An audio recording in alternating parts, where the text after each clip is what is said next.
warahmatullahi wabarakatuh.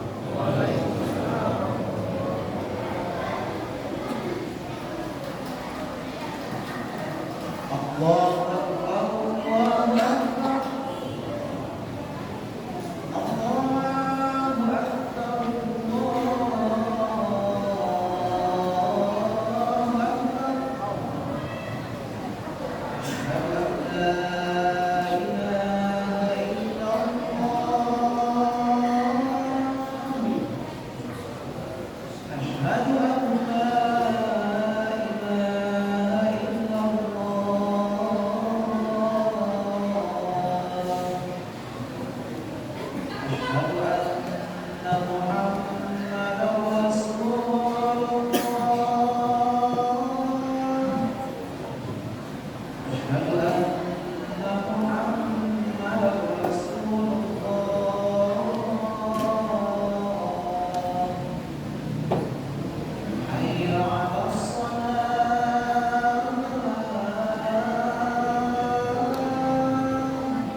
Alhamdulillah.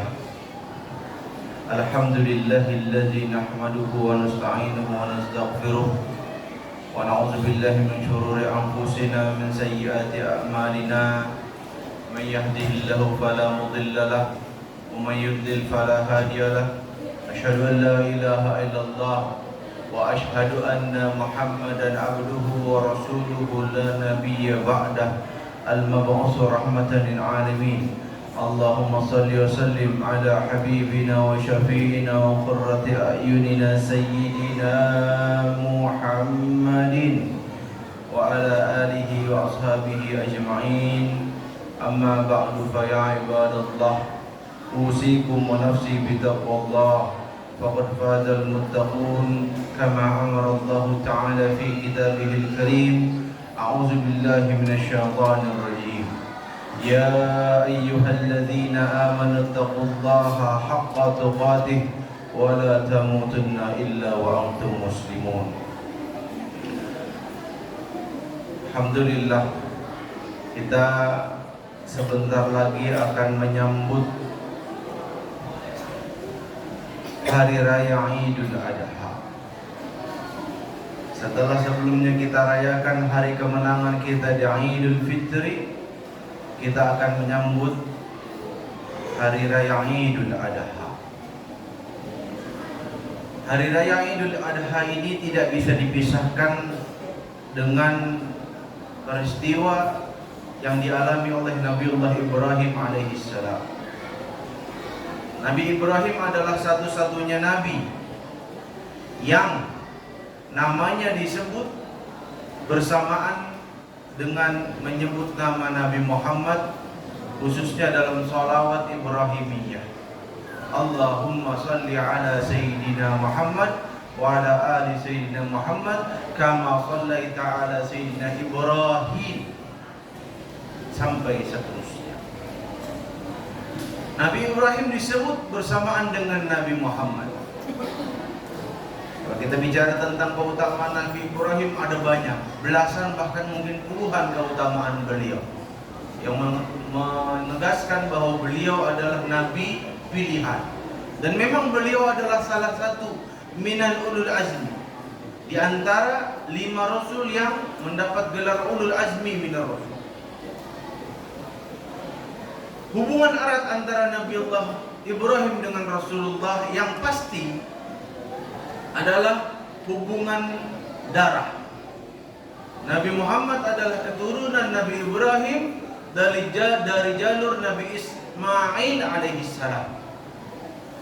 Itulah sebabnya orang-orang kafir berusaha semaksimal mungkin untuk mengatakan bahwa yang disembelih itu bukan Nabi Ismail tapi Nabi Ishak.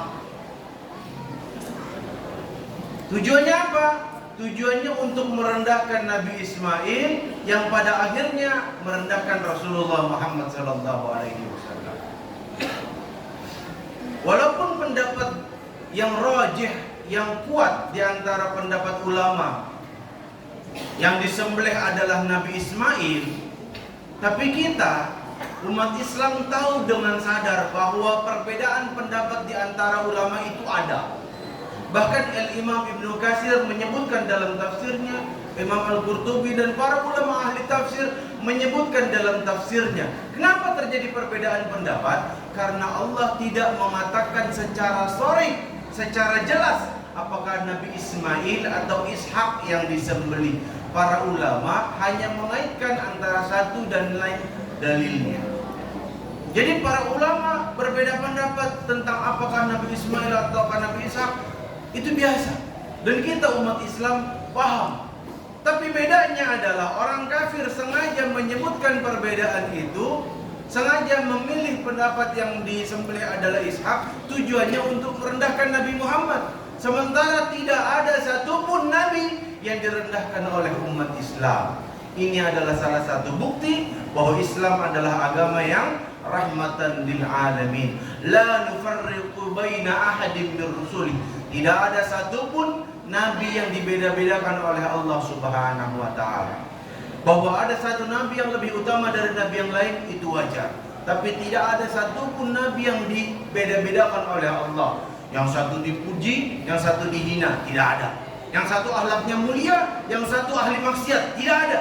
Semua nabi adalah berakhlak mulia, semua nabi adalah orang terbaik di zamannya. Ini perlu kita clearkan dulu, bahwa kita sebagai umat Islam memuliakan Nabi Ismail, memuliakan Nabi Ishak alaihimussalam. Nah, Idul Adha yang berkaitan erat dengan kisah Nabi Ibrahim, khususnya dalam bab tadhiyah, pengorbanan. Kita perlu belajar banyak dari Nabi Ibrahim tentang bab pengorbanan. Belum lagi bab dakwah, belum lagi bab mengurus keluarga. Banyak kita perlu belajar dari Nabi Ibrahim. Tapi khusus tentang bab pengorbanan, itu yang ditekankan oleh Allah Subhanahu wa taala dalam ibadah yang dilakukan di Idul Adha. Itulah sebabnya salah satu amal ibadah yang ditekankan dengan sangat untuk dilakukan saat Idul Adha dan hari tasyrik adalah berkurban. Kita membeli udhiyah, mengorbankannya di jalan Allah, kita sembelih untuk Allah Subhanahu wa taala dengan niat karena Allah Subhanahu wa taala.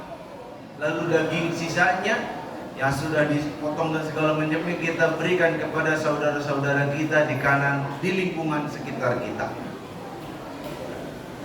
Tapi ternyata pengorbanan Nabiullah Ibrahim alaihissalam itu Allah Subhanahu wa taala kaitkan dengan salah satu sifatnya yang luar biasa di antara keutamaan Nabi Ibrahim. Dalam Al-Qur'an kata qalbun salim, kita tentu sering mendengar qalbun salim, qalbun hati salim selamat. Hati yang suci, hati yang selamat. Dalam Al-Qur'an kata qalbun salim hanya disebutkan 2 kali, setahu saya.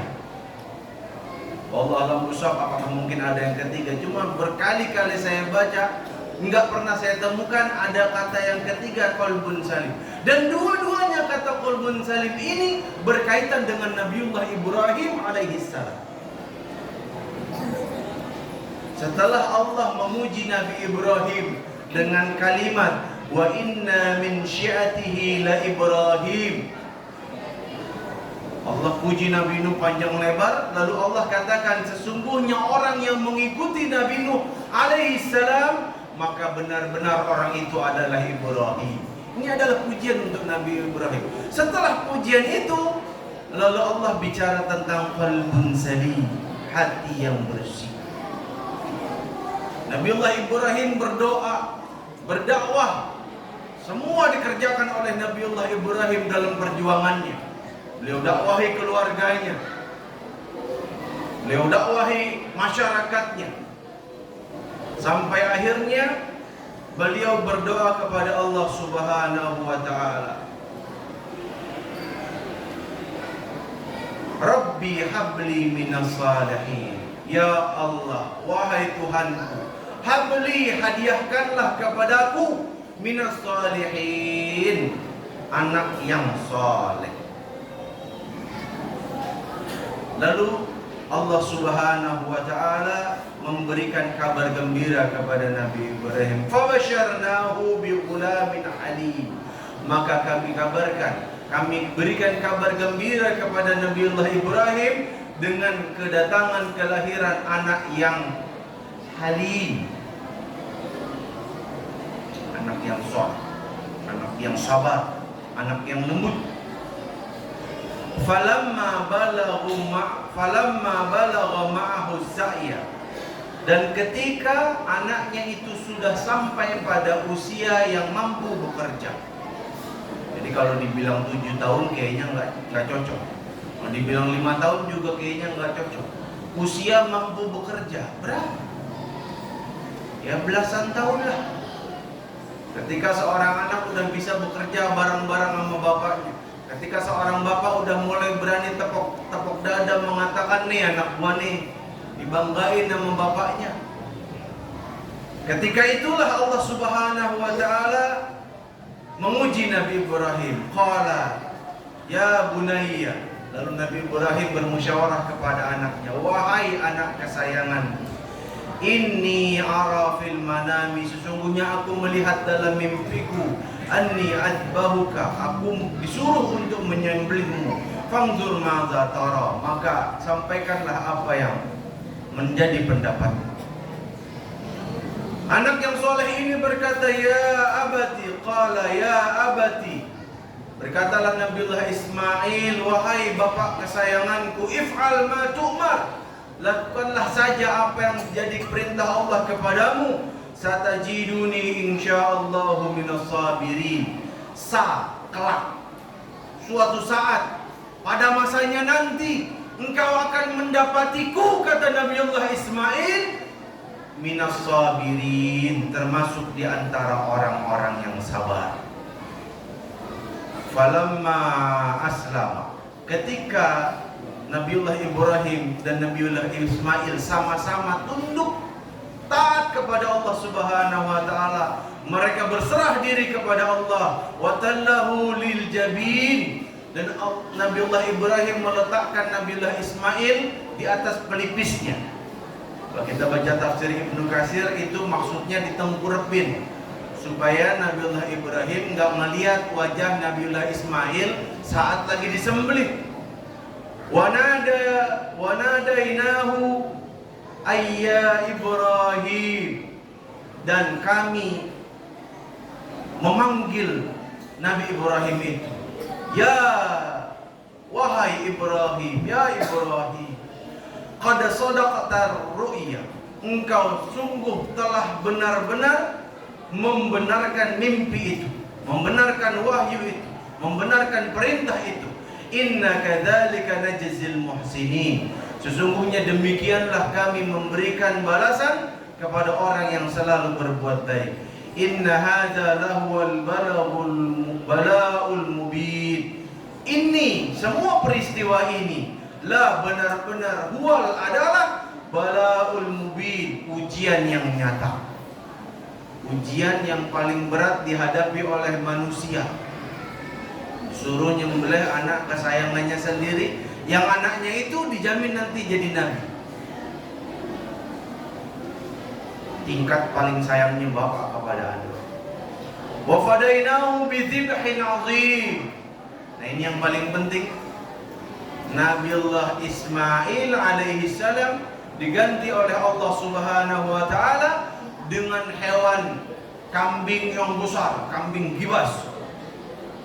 Wa tarakna alaihi fil akhirin, dan kami abadikan untuk Ibrahim itu pujian di kalangan orang-orang yang kemudian. Apa pujiannya? Sama seperti pujian yang Allah tinggalkan untuk Nabi Nuh. Apa itu? Salamun ala Ibrahim. Persis pujiannya sama, cuma namanya yang beda. Benarlah firman Allah yang mengatakan sesungguhnya Nabi Ibrahim benar-benar mengikuti Nabi Nuh alaihi salam. Mengikuti apa? Perjuangannya, kesabarannya, pengorbanannya, totalitasnya dalam mengemban amanah yang harus disampaikan kepada umat. Maka pelajaran penting bagi kita adalah ketika Nabiullah Ibrahim sudah memberikan keteladanan yang sempurna dalam hal pengorbanannya untuk Allah Subhanahu wa taala, ketika Nabiullah Ibrahim telah memberikan keteladanan yang sempurna dalam hal memberikan yang terbaik untuk Allah Subhanahu wa taala, ketika Nabiullah Ibrahim sudah mengorbankan Ismailnya, Allah memberikan yang lebih baik daripada yang diberikan Ibrahim, daripada pengorbanan Nabiullah Ibrahim. Pertanyaannya, apakah kita sudah mengorbankan Ismail kita? Ismail di sini majazi. Kenapa? Bukan masalah nyembelih orangnya, tapi masalah nyembelih hawa nafsu. Bapak itu paling senang melihat anak ngikutin kerjaan bapaknya, ngikutin perjuangan bapaknya, berkorban, berjuang bareng-bareng bapaknya. Tapi ketika Nabiullah Ibrahim cinta kepada anaknya, Allah ingin uji, kamu lebih cinta sama anak apa sama Allah? Kita sebagai manusia juga punya kecenderungan, kita cinta kepada anak dan istri kita. Namun ada masanya Allah akan uji, lebih cinta mana sama anak apa sama istri? Lagi enak kita tidur sama istri, disuruh bangun sama Allah salat qiyamul lail. Lebih cinta istri apa cinta Allah? Bahkan dalam sebuah hadis Rasul ngasih tahu cara romantis sama istri, justru caranya adalah salat qiyamul lail bareng-bareng. Tuh, suami yang paling romantis, suami yang ngajakin istri qiyamul lail, bukan suami yang cuma bisa bikin lagu romantis buat istri. Nggak ada jaminan itu beneran romantis. Ketika Allah Subhanahu wa taala memberikan harta kepada kita, wajar kalau dalam hati kita merasa nyaman dengan harta itu. Ketika kita enak naik mobil empuk, kita enak naik motor yang udah dimodif jadi makainya enak, wajar kalau hati kita merasa nyaman dan cinta kepada harta itu pada porsinya. Tapi ada masanya ketika Allah Subhanahu wa taala akan menguji, lebih cinta Allah apa harta? Sekarang ujiannya ada nih. Tuh, di depan udah banyak tuh nama-nama dipajang. Pertanyaannya, nama kita ada apa enggak? Kan enteng orang zaman sekarang bilang, oh saya mau belum mampu. Ntar dulu, belum mampu apa kagak mau? Ancamannya berat ini. Barang siapa yang punya kemampuan untuk berkorban, lalu dia tidak mau berkorban, fala taqarrabanna musallana. Jangan dekat-dekat dengan tempat sholat kami. Makanya para ulama sampai beda pendapat, apakah hukumnya wajib, apakah hukumnya sunnah muakkad. Sebagian ulama bilang wajib. Dalilnya apa? Jelas hadisnya tadi. Nggak boleh dekat-dekat masjid kalau belum korban padahal mampu. Tapi sebagian ulama bilang hukumnya sunnah. Kenapa? Tidak ada yang wajib atas harta kecuali zakat. Dalilnya zakat tadi. Berarti ini sunnah muakkad. Mau wajib mau sunnah muakkad sama-sama anjuran. Bahkan saking pentingnya anjuran untuk berkorban ini, sampai ulama kita berfatwa. Apa fatwanya? Kalau ada di antara kaum muslimin yang belum mempunyai rizki untuk membeli minimal 1 ekor kambing udahiyah saat Idul Adha, Tapi kalau dalam waktu dekat dia punya kira-kira bakalan dapat duit habis Idul Adha, boleh dia minjem, ngutang buat beli kambing, dikasih untuk Idul Adha sembelih. Boleh, dan itu bukan termasuk memberat-beratkan diri, enggak. Karena Idul Adha setahun sekali. Kecuali habis Idul Adha nggak ada gambaran. Ada gambaran neganya rezeki dari mana. Itu namanya baru memberatkan diri. Mudah-mudahan Allah Subhanahu wa taala memberikan kelapangan rezeki buat kita semua untuk bisa memberikan udhiyah, hewan kurban kita minimal 1 kambing untuk persembahkan untuk Allah Subhanahu wa taala, yang secara zahir memang kita nyembelih kambing, tapi secara maknawi yang disembelih sebenarnya adalah hawa nafsu kita, kecintaan kita kepada dunia, keinginan kita yang berlebih, obsesi yang nggak ada batasnya, itu yang kita sembelih, kita serahkan semua kepada Allah Subhanahu wa taala. Aqulu qouli hadza wa astaghfirullah li wa lakum wa li sa'iril muslimin wal muslimat wal mu'minina wal mu'minat fastaghfiru innahu huwal ghafurur rahim.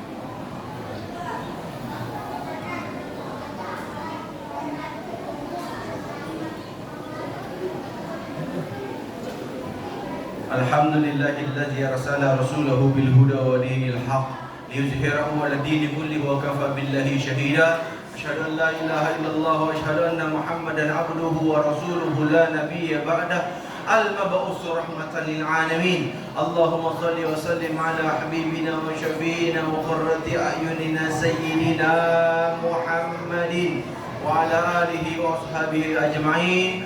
Amma ba'du, fa ya ibadallah, أوصيكم ونفسي بتقوى الله فقد فاز المتقون كما أمر الله تعالى في كتابه الكريم.